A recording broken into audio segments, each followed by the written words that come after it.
Welcome. It's Disha from Women's Health AI, and today we'll be talking about how to make healthy choices to prevent cancer on a tight budget with oncology dietitian and nutritionist Mickala Parsley. Do you have any suggestions on how to balance a healthy diet with budget constraints? Absolutely. This is like one of my favorite topics.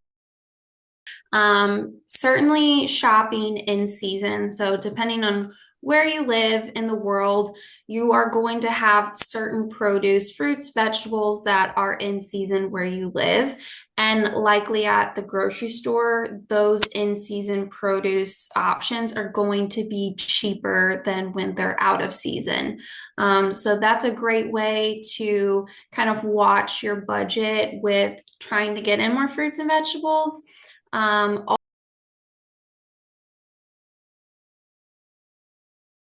Also, I think a lot of people don't realize that frozen fruits and vegetables, canned fruits and vegetables are also a great way to still get in nutrition. And actually, frozen varieties tend to be a little bit more nutritious, which I don't think the consumer always knows that information. When fresh produce is picked, it has to be picked early. So allowing time for travel for it to make it to the grocery store or, farmer's market or somewhere. And then that person purchasing it, taking it home, we don't want it to spoil before the consumer consumes it. So fresh is usually picked early, whereas frozen varieties, those produce items, fruits, vegetables, they can be picked at its peak ripeness as it is automatically or quickly frozen after that.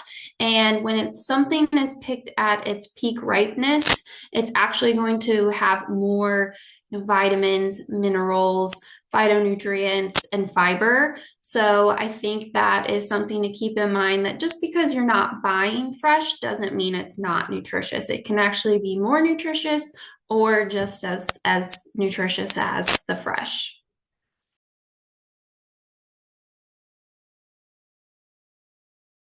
And then another option for kind of a budget friendly cancer fighting food, legumes. So beans or lentils, these are foods that are so nutritious and pack a lot of nutrient density for it being very budget friendly. It's also a plant-based form of protein. So if someone is struggling to maybe afford a lot of protein rich foods such as fresh meats or fresh fish, you can absolutely get protein along with some of those other nutrient dense nutrients for the diet to help prevent cancer, like fiber that you're not going to get from meat. So I definitely recommend trying to purchase some of those as well.